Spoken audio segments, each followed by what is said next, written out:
Welcome!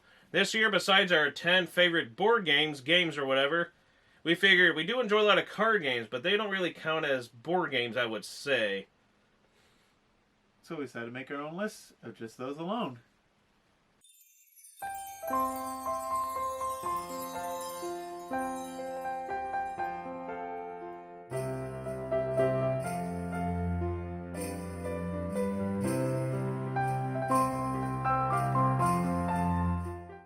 For card games, it's going to be like card games and not.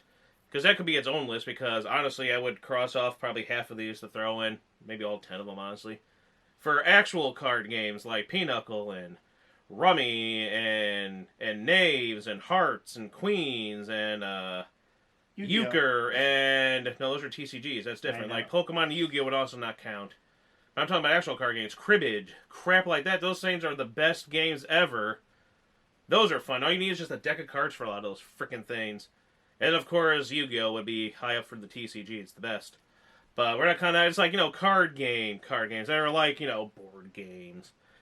So this is a weird list because we were like, all right, we have like the little stuff written down here, and we were like, who we put at number? Let's start from the bottom, 10.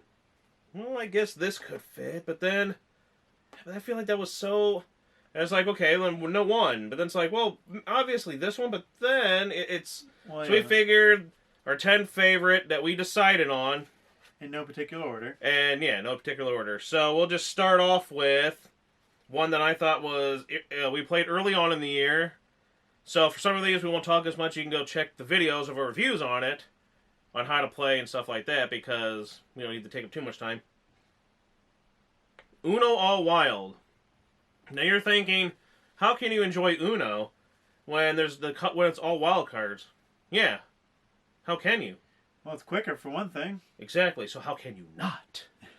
And that's basically it. It is super fast. You can go just like that, and everything's just a wild. It's just a wild card. But then it has like the stuff target, a target draw to a double skip, a target this, and then the one where you swap hands with someone. And then there's a rule where if you can't stop the person from going out the next turn, you can take a chance and pick up the top card until you can play. You can play it. Yeah. So it's got a lot of stuff to it. Well, yeah, so that way it keeps it still the rules drawing cards.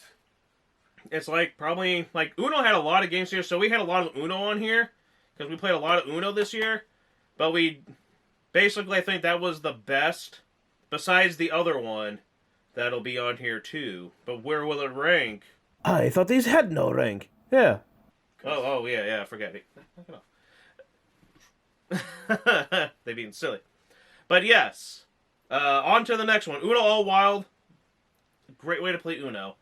One of our hits of this year, Abandon All Artichokes. Oh, yeah. Woo! People love that video. Yeah, you should check it out and give it more reviews, because it's a good game. It's got a cute little tin with a little artichoke on there. All the cards are like these cute little artichokes, potatoes, carrots, radishes, beets or something like that. Yeah. Peas. They're cute. Well, yeah, and I like that it's actually also a deck builder game. So as you play the game, in a sense, yeah, you're building your own deck. Because you're playing cards and you want to try to get rid of all your artichokes. That's why it's Abandon All Artichokes. And you're supposed to say Abandon All Artichokes, like Uno! Yeah. Or Yahtzee. Still thinking of the Who's Line thing. But Abandon All Artichokes. So you're sitting there, you're playing them, you're discarding them, then you can put them and you're drawing from your deck, and you can reuse stuff until you have like your, you get rid of all the artichokes. But then you can have stuff in there as you're putting it in, like that whole deck building part where you can like play this, so you know to play this, which will cause this, and you want like to keep some of these good cards to help you out. From Gamewright, it's a cute little game, and it was fun. You should definitely check out a video because it's actually worth checking out a game. Exactly, I thought it was pretty fun. Yokai Septet. That's one we've been playing for quite a few years, but I don't think we played any of it the year before. I know we played it the year before that, but I don't think last year. I don't know if we played it all or not, but this year we played a couple times. I love that one there. It's nice and colorful. I like the art. I like all the yokai stuff there. Yokai stuff, Japanese stuff is amazing in general. But this one here has that one where, again, I was talking about earlier, how card games, because a lot of card games involve trump and trick-taking. And this one had that stuff in there. And it was like numbered 1 through I think 13 is the highest, but there was like what 6 or 7 colors, but they were all different. Like only like one suit will be Ace. There was an A, which was like the one that trumps everything if you played it, whatever. Like A through 7, and then the other one will be like 2 through like whatever or something like that. 8. Then there'll be like 2, 3, and then something like that, They and then they keep stagger. going out. And so some of them don't have a a 13 or a whatever. And then the point of the game is you want to get at least like depending on your players like so many of the 7s of the suits. So if you get like 3 7s, then you would win. And then, but you don't want to get for each trick. So if you want a trick with one of those 7s in there, you keep it face up. And then but then if you get 7 tricks all together, you lose, even if you had like 2 of the 7s and no one else did. So if you do that, you bust basically, and then everyone else gets the score and you get nothing. So it's a game where it's not always best to take tricks. You can not always have to go You for gotta. 7. You can yeah. force people just to take tricks just It's to like win. those card games. That's how those card games are, where you're like, So it's like 2 like strategies. when you're holding like when you have like say jacks, knaves. Each one of the jacks has a minus on it, so it's like you don't want to take like the two black ones are lower, but the 2 red ones are a higher minus. So every time you trick, you have to take away, like say what is it? I think it's the jack of spades or clubs is a -1. So basically, you win that trick. I always when I played it, you just put it face down and just toss it aside. Well, that's not a point because that's already -1 for that one trick. And then there's a -2, then a -3, and I think a -4. And you want to play around, you're like, crap, trump is hearts, but that jack of hearts, or if you have in your hand, you want to throw it off, you want to do this. And that's what Yokai Septet's like. Those type of games, same with like queens and stuff like that, where you want to take your tricks, but you don't want to get the bad cards of the tricks. So sometimes you could be like you want to play low, and then sometimes you can win with that, or you don't want to play your high ones, but then you get dealt too many high, and then it's like, crap, now I gotta, so you want to, at the beginning of the game, you pass like 3 cards to the left, and everyone does that. So you kind of want to think that out first before that'll be your strategy for the rest of the game. Because you'll be like, okay, if I pass this, I only have this. I'll be missing like 2 or 3 suits, so I could just start throwing off and get rid of my big cards so I don't win those. You know what I'm saying? Stuff like that. Or I have a lot of the trump, so then I can start throwing this off. Maybe I can play trump, then snake someone's 7. And you play accordingly to that, which is pretty smart, So it's like if you have the 7 of something, and you're like, crap, I have the 7, but I don't have anything higher than that. So someone's going to take that. So you got to try to work your way best trying to think to do that. Or force something out on someone where they have to play that 7, and then you're like, yes, I got a 7. Well, sometimes it's best to hold sometimes it's best to get rid of the 7s out of your hand right off the bat. Sometimes that, too. And I love that type of game, and it's just fun. You go around, you get a disc for your point, and then you go around again until someone gets like 2 of the discs. And the last couple times we played it, so I'm very good at that game. So I kind of really like that one a lot for reasons. But yes, Yokai Septet. Good art, good theme, very great card game to go around and play. Next up, Mutants. The card game. Celsius Online Lucky Duck Games. Not Lucky Duck Lake like in Doug, but Lucky Duck Games. Boy, that was a fun one. You're playing your cards. So again, it's a deck builder. And again, whenever I play like these deck builders, again, it makes you think of, like Yu-Gi-Oh! And stuff like that. Because I love Yu-Gi-Oh! So playing Mutants, has that feel to it. And then when we first played it, I think I picked because, I don't know, I guess because of the ice theme. Elsa, baby, help me out here. Maybe that's why ice, water, I've always been more to that. Like Pokemon, I like water Pokemon, ice types. So I chose that deck. And that deck had like this mechanic that just had me like, when you start it up, and the whole game, it's just like, the synergy of that deck is just like, it does what it's supposed to do every freaking turn. And it does, you set it up, it does what it's supposed to do. You're getting your points turn after turn. And everyone else was just like struggling because they couldn't get it quite right. But mine was like, okay, I know what to do. I know how to do this, so I know what to play and how to do this. Set this up for the discard, set up for the whatever, to chain and do its effects. And wow, the game was actually so good. I bought 2 copies of it. This one happens to be sealed yep. right now. And expansions of that. Even this cute little Mutants Deep Freeze expansion. Because remember, like I said, can you see it? I'm blinded by the light. So yeah, it's a fun little game. I wish they would do more. I want more from that because these games I want to see more. Just like something else on the list where I want to see more of, and I'm glad we got more. If we got one for Christmas, I got one for Christmas this year. Uno again. Uno Ultimate. The Avengers or Marvel or whatever. The box is over there, but I'll show pictures because we did a video on it. Showed off the expansions for like Doctor Strange, Spider-Man, and it's Uno. But it also makes it feel like a TCG game. Again, it's like the Mutant thing, where it's that deck building like a TCG thing. Just like, what was the other one we said? I guess like Yu-Gi-Oh! And stuff like that. But was there something else? I think there's another game on here. Banner Archokes a little bit. But it's Uno. So it's playing the game of Uno where you got to match the number or the colors. You got the wild cards. You got, switch or skip and shit like that. But it's Marvel, so you have a deck. In the core box, it's Iron Man, Captain Marvel, Thor, and Black Panther. There you go.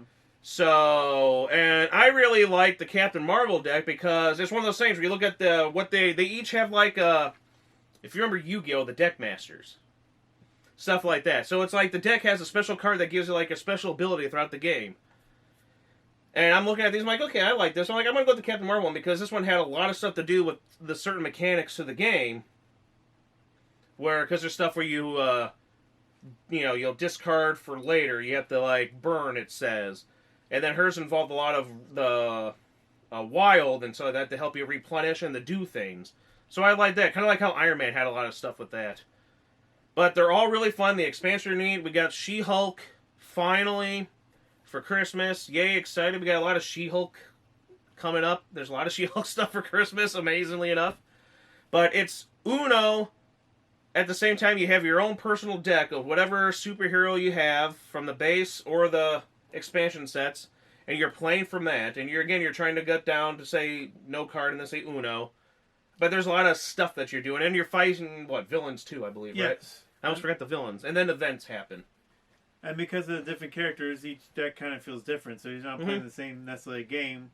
And what's also neat about it is there's different ways to win or lose instead of just So just the Uno way, or you could, your opponent runs out or something out of their deck, or you do something.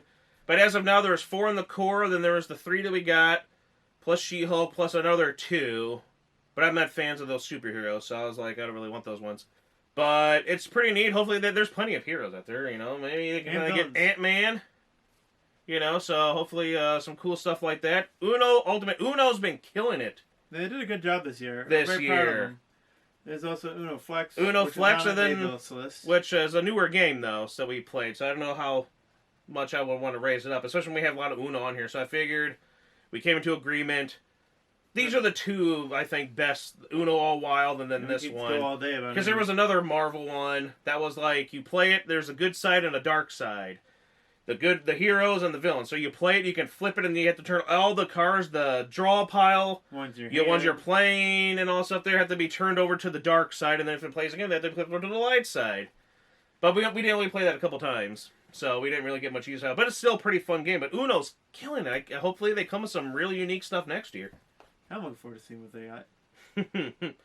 Choreo, a classic one we've been playing for many years. But again, I think we didn't play last year, which is surprising because but there's so many new games, so we've been playing a lot of new things, and we don't have, some of the older ones, like for upcoming board games on there. I don't think we played Amazonas this year. I don't think we played quite a few games that we love to play, but just because time, we didn't get much time to play as many, and we spent, I think, more time getting a lot of cool games and then never being able to play them. Like, we finally got a Holy Grail Tornado Rex back in September, and haven't even done anything with it yet. It's been sitting looking pretty.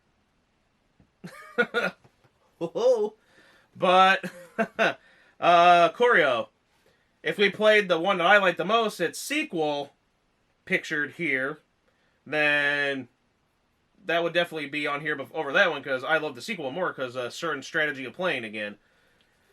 But it's a neat game, where you have... So you got like 1-1, 2-2s, Taking shares, recording stuff. 1-1, 2-2s, 3-3s. It goes all the way up to I believe what 9? 9, I think. Because 9 is like if you just hold the most 9s, you just get the 9 points. It doesn't have any effect. Right. But it's each number has its own ability. Well, yeah, like I was saying, the 9 doesn't have the ability. It's just at the end of the game you score 9. Well, yeah. So, but the other ones all have something where if you put them down, you know. Yeah, each one, as I said, has ability, but the ability only works if you have the most of them. Just like you only get points for if you have the most of them. So yeah, so like the 1 is the one where if you have the 1, you'll have the most of it. Obviously, it's the one where you'll break all ties and stuff like that. Then the 2, it's like some kind of like ninja lady or something like that, and it's like if you have that, then you're protected from people. You're protected from other like people stealing from you. Then you also get to steal coins, the mayor-looking right? guy. Yeah, you can steal like a coin from someone once per turn. Was that the other guy? No, that's the 3. Okay, that's the 2. 3 is the mayor guy, right? Yes. Or if you have 3 of him, then you can play 2 other cards because every round you only get to play one. You can play as many as you want, but then as each card. round happens, you can only hold like say the first round. It's what like you can only have like 1 card down or 2 cards down. Yeah. And then as each one goes up, you'll go +1 as each round goes up. They'll have many cards laid down. Right. But you can play like your whole hand. But then the round says you can only keep like 4 cards in play. You have to get rid of the other ones. So you want to kind of keep the ones as time goes on that are important to your strategy and what you're going to do to play it and win the game. Like that one's good to give you +2, and there's other one that you play 2 separate ones. Yes, because you're supposed to play. You can play as many as you want of one type of card. So but that's it. So like you couldn't do like I want to play 3 9s and then 2 like 3s. It'd be like, well, you can't do that. It's one of as many as. But you want if you have the most of it, it's like 5 or 6. I want to say 5 because I think 6 is the one that lets you get the coin, take the coin, and then the 7 is the one that lets you. But anyway, we're going on 2 more into it. Well, one day we'll actually do a video on it. It's a fun game. And the second one, I love the thing with the bullets and the 9. That's my strategy, my go-to. You all suffer if you shut up. Great game, though, Choreo. Next up, let's talk about one of our all-time favorites, Sleeping Queens from Gamewright again. Just looked like a cute game, and it's very simple. A royally rousing card game. And, it's got a sweet story behind it. Math. But yes, there's a nice story behind it about who created it, a little kid. And it's the Dr. Toy Winner 10 Best Games. But the art's cute, the story's cute on it, and you're just a bunch of queens, and I like the idea of the queens, a pancake queen. You got the cat queen and the dog queen, a cake queen. Ooh, cake. Did you say cake? A sunflower queen, stuff like that. And then there's dragons and knights and kings. You keep the queens face down. And then you're supposed to play cards, so if you pick them up, and then if you play a certain amount or get a certain amount of numbered queens, you'll win. But then someone can steal it or put them to sleep, and you need to use the kings to put them down and pick them up. And that's basically it, until you reach either like 5 queens or like 40 points or something like that. It's a simple game. Very simple. Fun. I think it's good for the whole family. Just because it's math, you shouldn't be shied away from it, though. But it's good for like people who are learning, the young kids. Yes. But F them. You still can enjoy it as an adult. It is fun. And Sleeping Queens 2 came out like a couple months ago, and hopefully we'll eventually get that because it's different. So it's a little different than the first game. So I'm looking forward to see how it is because we really enjoy Sleeping Queens. It's something you can just pull out. Yeah, well, I don't know. It's getting late. Maybe let's play a few games of Sleeping Queens before we go. It's like, okay. Something like that. Which is a segue into another one like that. Brutal Kingdom. I love Brutal Kingdom. Yeah, Sorry. The art on it is awesome. These animals. The kitty. That damn clairvoyant owl, though. Yeah. No one wants to play that card. Or the chimp. Well, he's kind of more useful, but that's a good one. Usually when you play with like 3 or less players or whatever, or 3 players, you're supposed to take out cards, but we find it more fun to leave the extra cards leave in the there. cards in there. Screw Just that. because it makes it a little more different. And what's good about this game is you get when you play certain cards, if you keep them all the way to the end of the round, if they don't get slaughtered or anything, then you get these little tokens. And there's like a blue token, a green one, Why? Ooh. A A yellow blue one, a one. green one, a yellow one, and then there's like the battle ones if you do damage or something to someone. And So the more tokens you take, the less it's in the pool, and your points are based on how many of that color you have in that pool. and it's like what? Basically, it's 0 to 20 because the mantis is like the numbers. yeah, he's like a 0/20. The rabbit's a 19, and then he can go because you can decide do you want to be first or last on the coming round. But it's great because there's stuff like there's king and queen, vice versa, where you have the king. If it's out, if the queen's played, she'll automatically be destroyed. And if the queen's played, but the king gets played, it's automatically destroyed. So there's effects of that. Then there's the assassin, there's the berserker that hurts stuff. So there's stuff that does that, but then there's also ones that where it's like you play it, and you can swap something from that. But they're mostly there because they have like the bishop and the dog guard guy and all that, where they got 2 blue or 2 yellow or 2 green on there, so you're getting more of those points at the end. So you can think, I want to try to keep those. You want to try to play it just right so your guys don't get killed, because if they get something, your whole row goes and they get flipped over, and then you don't get anything. So there's a way you got to think about, like, what's good is you have a card to let you know, like, what's in place. So you can kind of guess, like, what's good is when you get those cards, right, where you can look through, like, one of the colors, because there's, like, a light brown and a dark brown. And you're like, crap, I have the king, but he's got the guy that's going to knock him out if I play it. So I'm like, oh, good, it's in there. So I can safely play the bishop, and that one card's not going to go destroy it on me, so I'll get my 2 points. Stuff like that. Well, just like the yokai game, you get to, at the beginning, send cards to your opponent so you can know what they have ahead of time. The kitty. Or give him that stupid owl. There's strategy in this game. Oh, there's a lot of it. That's we can fun. go in depth in another video. Oh, but yeah. It's a great game. You should definitely check it out. Always, that like then Sleeping Queen. It's like, get it out. Let's play. I want to play it. It's quick. Well, it's quick enough. And then next up, Port Royal. That's a game that always gets into arguments sometimes, because sometimes it's like other games. You either get shithouse luck, or you get screwed, or it's easy to get a game where you're just. It's again, it's like every card game or every game in general. It depends on the dice roll, the cards, how they're dealt, whatever, and shuffled. Right. So it's just something where you're like, you can get really screwed and it'd be no fun. But then the next time we play again, and then it's like, oh no, I'm smiling now. So it's pretty fun where you have all those little swords and like the pirates and the admirals and the coins. One side's the coins for your points that you use to buy up everything, and then you buy stuff, and then that could be like, this allow you to -1 coin for purchase, or plus this, and then the swords can bash off the ships, and then there's the different flags let you get coins, stuff like that. It's pretty fun. You just kind of keep drawing and drawing and drawing until like that duplicate ship comes out, and then you get the take stuff. Everyone goes around and they can purchase whatever they want, and it's all about points and stuff like that. It's in some ways it's kind of like a deck builder, because you can build your side up to work with a certain strategy, but of course you're not actually drawing from your deck. And what's good also about the game is, like he kind of mentioned, that there's on the backside of every card is a coin. So when you're playing the game, you're actually kind of changing it up every time, because the deck is going to be stacked differently as you spend the cards and filter them out, because you're turning them into coins. So there's a lot into this game, and I find it actually quite enjoyable. It's different pretty much every time. And it's one of those ones where again, just like the last couple, where I'm like, this is something you can pull out and play. We don't have to worry about reading the new rules for it, which kind of sucks. You get all these new games, and there's a lot of times where it's like, let's play this one that we played 1,000,000 times already. Stuff like that. But they're good. They're fun games. Well, yeah, it's kind of hard to keep them on the shelf sometimes.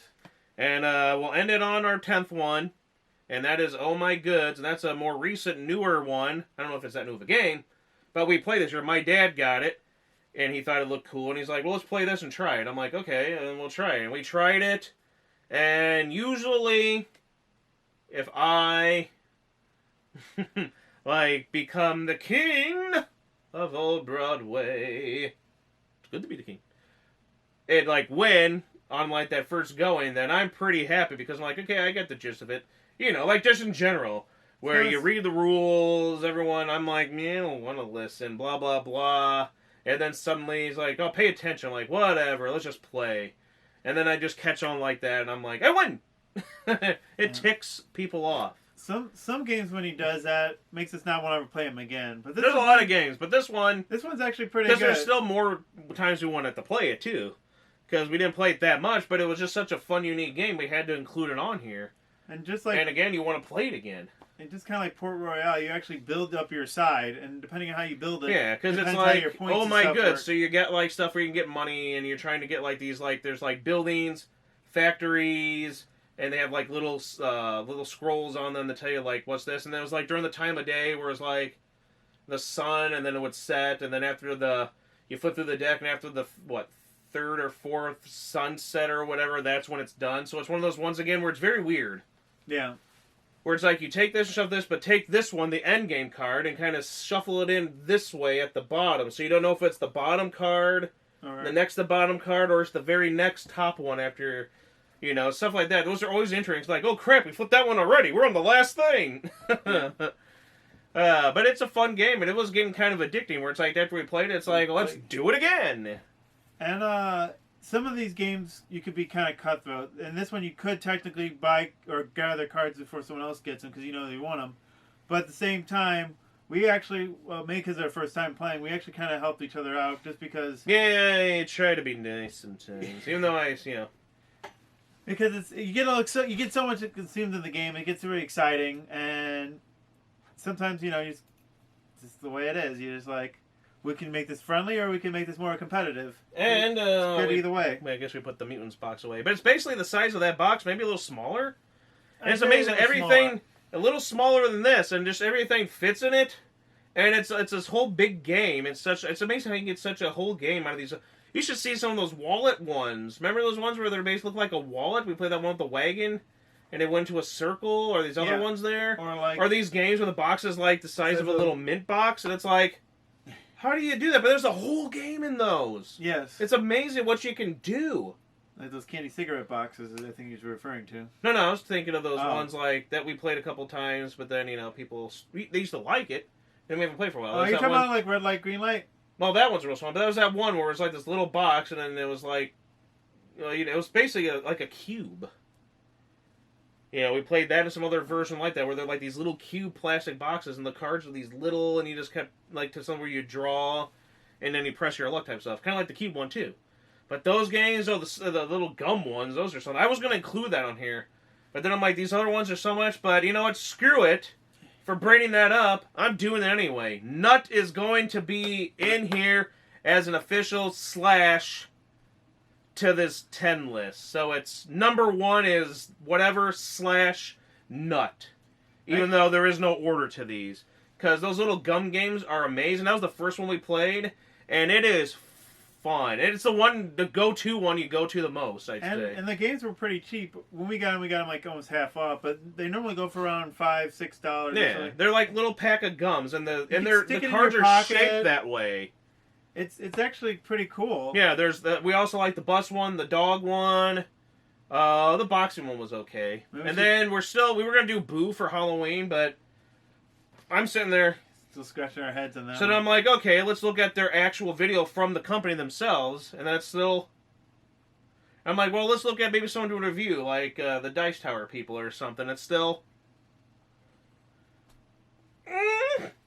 So I don't know. But anyways, and then that one with the flower garden. That was even worse than the Boo one to figure out, like, what am I doing here? Because it's like, that doesn't make sense. Then why would I want to do this when it says the. But anyway, nut. You're a squirrel. You're connecting tree branches and then little acorn nuts of all sorts of colors. There's some that are rainbow, but you have to connect them so the branches and everything's facing the right way. The squirrels have to be, and it's like how many sequences of blue, sequences of purple, sequences of red, etc. You get points for that. It's based on the most you have of that color. Yeah, and then there's some that can give you like 2 times. That's if you have this color of the squirrel to go with it, and then it's basically you're just making a tree, and then as turns go by. It's super fun, and it's simple, easy to learn. Gum pack. It's actually quite fun and addictive. That was like just stumbling on a whim at Target, and then it's like, well, this is an interesting little game, and a box of things where like $2.50 they were like whatever. Clearance type of stuff like that for them. I'm like, whatever, and I'll grab these other ones there. We played it, and then like, especially like with my dad, he was all like, well, this is cool, see if you can find that. Couldn't find it again. Couldn't find, but then we went to a game store, and then they had like a pack of like other ones we haven't played yet, but some copies. I'm like, oh, I'll get that for my dad. And then now he has. That way we have a lot of the games now. And even it doesn't matter if we have extra copies, but I don't think we had a copy of Nut. It's a shame. It seems like almost That's a the chase one game. that's hard to find. But yes, Nut, fun game. I don't think they're called everyone calls them gumstick games, but I think it's like Perplexity, something like that. Great games. But that's our top card games that we played for 2022. What is your favorite games you played this year? Yeah, let us know. And then we got more to go because next up we're going to talk about co-op games. Later. See ya.